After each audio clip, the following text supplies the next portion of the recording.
تم خود سوچو تمہارا صبر کیسے رائگاں جا سکتا ہے، جبکہ صبر کرنے والوں سے اللہ نے اپنے ساتھ کا وعدہ کیا ہے۔ جس کے ساتھ اللہ ہو پھر اسے کس بات کا ڈر ہو سکتا ہے؟ جس کے ساتھ اللہ ہو وہ پھر کبھی بھی کمزور نہیں پڑ سکتا ہے۔ ضرور قبول ہوں گی تمہاری دعائیں، یہ وعدہ ہے تم سے اللہ کا۔ اللہ تمہاری بہتری کے لیے تاخیر ضرور کرتا ہے، لیکن وہ بھولتا نہیں ہے نہ تمہاری دعاؤں کو اور نہ اپنے وعدوں کو۔ تم اللہ سے اپنی دعاؤں کی بہتری مانگا کرو، کیونکہ جب تم اللہ سے اپنی دعاؤں کی خیر طلب کرنے لگتے ہو تو اللہ تمہاری من پسند چیز سے نہ تو کبھی تمہاری آزمائش کرتا ہے اور نہ ہی کبھی تمہیں اس شے کی طلب لگاتا ہے جو تمہاری نہیں ہوتی۔ امید کی ڈور اگر ٹوٹ بھی جائے تو بار بار گرہ لگا لیا کریں، چاہے 1000 بار بھی یقین کھو دیں تب بھی پھر سے گرہ لگا لیا کریں، لیکن ڈور ٹوٹنے نہ دیا کریں۔ کیا خبر اللہ کو ٹوٹ ٹوٹ کر باندھی گئی امیدوں کی ڈور کتنی پسند ہو، کیا خبر اللہ کو آپ کا بار بار روتے ہوئے اسے پکارنا کتنا عزیز ہو۔ نماز سے دوستی کر لو، یقین مانو یہ وہ دوست ہے جو جنت تک کا ساتھ نبھاتی ہے۔ جب آپ کی ذات سے کوئی انسان 2 قدم پیچھے ہٹ رہا ہو تو کوشش کریں کہ آپ 4 قدم پیچھے ہٹ جائیں۔ اس کو عزت نفس کہتے ہیں، کیونکہ جس کے لیے آپ کی ذات اور آپ کی بات بے معنی ہو جائے تو راستہ بدل لینا ذہنی اذیت سے بچنے کا بہترین طریقہ ہوتا ہے۔ زندگی میں کبھی بھی یہ خواہش مت کریں کہ جو آپ کے پیٹھ پیچھے لوگ بول رہے ہیں وہ آپ کو سنائی دے، کیونکہ اگر آپ نے وہ سب سن لیا تو اس دنیا میں آپ کو اپنا کوئی ایک بھی مخلص نہیں ملے گا۔ اس دور میں ہمیں اشد ضرورت ہے کہ ہم خود پر تھوڑا رحم کریں اور خود کو بے وجہ پریشان نہ کریں۔ مستقبل کی اتنی فکر ہمارا حال بھی کھا رہی ہے۔ کچھ دیر کے لیے ٹھہر کر خود کو یہ کہیں کہ جو ہو رہا ہے ہونے دو، ہم ہر چیز اپنے قابو میں نہیں کر سکتے۔ بے سبب کی سوچیں ہمیں ناشکری کی طرف لے جاتی ہیں۔ ہر کام میں جلد بازی نہ کریں، خود کو نہ تھکائیں۔ جس نے آج تک سنبھالا ہے وہ آگے بھی سنبھال لے گا، انشاءاللہ۔ بھروسہ رکھیں، توکل کریں۔ لوگوں کے دروازوں کے پیچھے جھانکنا غلط ہے نا؟ ایسے ہی دوسروں کی زندگیوں میں تانک جھانک بھی مناسب نہیں ہے۔ بے جا تجسس، کھوج، انچاہے سوال، بن مانگے مشورے، نصیحتیں سب بیکار کے شغل ہیں۔ خود بھی سکون سے جئیں اور دوسروں کو بھی سکون سے جینے دیں۔ خوبیاں اور خامیاں تو ہر انسان میں ہو سکتی ہیں، ہماری سوچ ہے کہ ہماری نظر کس پر پڑتی ہے۔ آئیے عہد کریں کہ ہم دوسروں میں عیب نہیں ڈھونڈیں گے، خامیاں تلاش نہیں کریں گے، کسی کی کمزوریوں کو نہیں اچھالیں گے۔ منفی سوچ رکھنے والا انسان کھڑکی سے باہر دیکھتا ہے تو اس کی نظر مٹی پر پڑتی ہے، اور مثبت سوچ رکھنے والا ستاروں سے سجے ہوئے آسمان کو دیکھتا ہے۔ آئیے مثبت سوچ اپنا لیں۔ اے ابن آدم، ایک میری چاہت ہے اور ایک تیری چاہت ہے، ہوگا وہی جو میری چاہت ہے۔ بس اگر تو نے سپرد کر دیا اپنے آپ کو اس کے جو میری چاہت ہے تو وہ بھی ملے گا جو تیری چاہت ہے۔ اگر تو نے مخالفت کی اس کی جو میری چاہت ہے تو میں تھکا دوں گا اس میں جو تیری چاہت ہے، اور پھر وہی ہوگا جو میری چاہت ہے۔ یہاں الجھے الجھے روپ بہت، پر اصلی کم بہروپ بہت۔ اس پیڑ کے نیچے کیا رکنا جہاں سایہ کم ہو دھوپ بہت۔ چل انشا اپنے گاؤں میں، بیٹھیں گے سکھ کی چھاؤں میں۔ کیوں تیری آنکھ سوالی ہے، یہاں ہر ایک بات نرالی ہے۔ اس دیس بسیرا مت کرنا، یہاں مفلس ہونا گالی ہے۔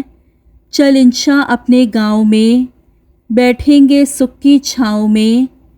جہاں سچے رشتے یاریوں کے، جہاں گھونگھٹ زیور ناریوں کے، جہاں جھرنے کومل سر والے، جہاں ساز بجے بن تاروں کے۔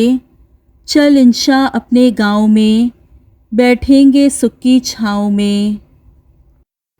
ایک میری محبت ہے، ایک اللہ کی محبت ہے۔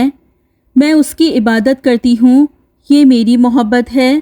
وہ مجھے عبادت کی توفیق دیتا ہے، یہ اس کی محبت ہے۔ میں کروڑوں میں کھڑی اسے پکارتی ہوں، یہ میری محبت ہے۔ وہ کروڑوں میں میری پکار سنتا ہے، یہ اس کی محبت ہے۔ بے شک اس کی محبت ہر شے پر بھاری ہے۔ انصاف ظالموں کی حمایت میں جائے گا، یہ حال ہے تو کون عدالت میں جائے گا؟ دستار نوچ ناچ کے احباب لے اڑے، سر بچ گیا ہے، یہ بھی شرافت میں جائے گا۔ دوزخ کے انتظام میں الجھا ہے رات دن، دعویٰ یہ کر رہا ہے کہ جنت میں جائے گا۔ خوش فہمیوں کی بھیڑ میں تو بھول کیوں گیا؟ پہلے مرے گا بعد میں جنت میں جائے گا۔ واقف ہے خوب جھوٹ کے فن سے یہ آدمی ضرور سیاست میں جائے گا۔ بھوک قاتل وبال روٹی ہے، کب میسر یہ دال روٹی ہے؟ اس میں حل ہیں غریب کے آنسو، کیا یہ حاکم حلال روٹی ہے؟ آپ کہتے ہیں عشق ہی ہے حیات، اور ہمارا خیال روٹی ہے۔ کار دنیا تمام مشکل ہیں، ان میں سب سے محال روٹی ہے۔ ان کو باقی غموں سے کیا مطلب، جن کا دکھ اور ملال روٹی ہے۔ زندگی کے نصاب میں کومل سب سے پہلا سوال روٹی ہے۔ اسے کاٹا گیا، پیسا گیا، گوندھا گیا، لیکن سبق گندم سے لینا پھر بھی دنیا بھول جاتی ہے۔ کسی بھوکے کے کام آنے سے پہلے غور سے دیکھو، دہکتی آگ پر روٹی خوشی سے پھول جاتی ہے۔ جب رب کی رضا ہوگی تبھی ہر نعمت عطا ہوگی، رضائے رب میں راضی رہ ورنہ زندگی فنا ہوگی۔ پتا شاخ سے گر جائے اس کی زندگی پھر کیا ہوگی، شاید خاک میں مل کر ہی جذتے خاکی کی عمر وفا ہوگی۔ یا اللہ کوئی ایسا معجزہ کر دے، خود کو میرا اور مجھ کو اپنا کر دے، گمراہ نہ ہو جاؤں اس دنیا میں کہیں، اب جیسا تو چاہتا ہے مجھے ویسا کر دے۔ زندگی میں سب سے مشکل وہ عورت ہوتی ہے جس کے لیے پیسہ کوئی اہمیت نہیں رکھتا، جسے آپ تحفوں سے متاثر نہیں کر سکتے، نہ ہی اسے آپ کی گاڑی، لباس یا گھڑی کی برانڈ کی پرواہ ہوتی ہے۔ آپ اسے مادی چیزوں سے نہ سزا دے سکتے ہیں اور نہ ہی اسے مہنگے تحفوں سے منا سکتے ہیں۔ اس کے لیے سب سے اہم بات آپ کا سلوک اور اس کی عزت و قدر کرنا ہوتا ہے۔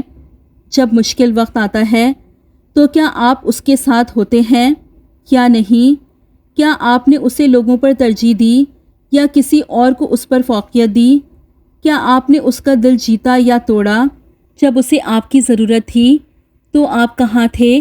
کیا آپ اس کے ساتھ تھے یا کہیں دور؟ یہ وہ چیزیں ہیں جو اس کے لیے اہم ہوتی ہیں۔ اس کی تمام ضروریات جذباتی اور معنوی ہوتی ہے، اور وہ آپ کی سچی یا جھوٹی محبت کو محسوس کرنے کی صلاحیت رکھتی ہے۔ ایسی عورت کا کوئی برانڈ نہیں ہوتا اور اسے زبردستی کنٹرول نہیں کیا جا سکتا۔ وہ آسانی سے ناراض ہوتی ہے اور اسے منانا بھی اتنا ہی آسان ہے۔ وہ تب ناراض ہوتی ہے جب اس کا آپ پر بھروسہ ٹوٹتا ہے اور پھر وہ آپ کو خود سے دور ہونے کا موقع دیتی ہے۔ ہر گزرتے واقعے کے ساتھ وہ ذہنی طور پر آپ سے دور ہوتی چلی جاتی ہے۔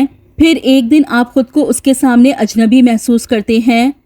وہ بدلی نہیں ہوتی، بس وہ آپ کی ضرورت محسوس نہیں کرتی اور بغیر کسی پیشگی اطلاع یا وضاحت کے ہمیشہ کے لیے چلی جاتی ہے۔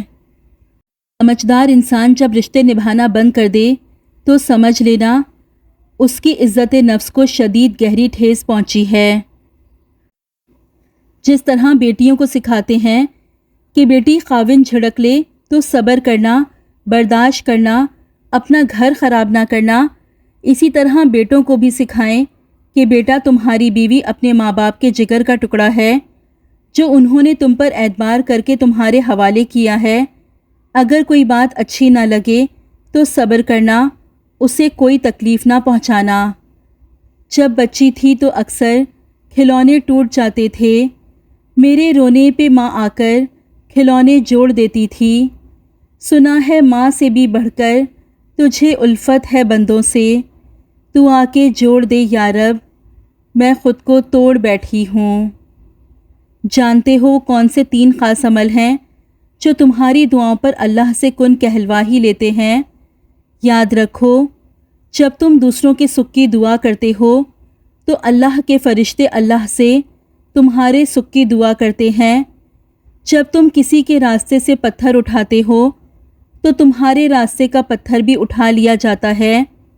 جب تم کسی کے لیے آسانیاں پیدا کرتے ہو تو اللہ تمہارے ہر کام میں آسانیاں پیدا فرما دیتا ہے، اور تمہاری منہ سے نکلی باتوں کو بھی اللہ قبول فرماتا ہے۔ اللہ پاک قرآن میں خود اشارہ دے رہا ہے، کہہ دو میرے ان بندوں سے کہ تم اپنے پروردگار کا خوف دل میں رکھو، اور بھلائی انہی کے لیے ہے جنہوں نے اس دنیا میں بھلائی کی ہو، اور اللہ کی زمین بہت وسیع ہے، اور جو لوگ صبر سے کام لیتے ہیں ان کا ثواب انہیں بے حساب دیا جائے گا۔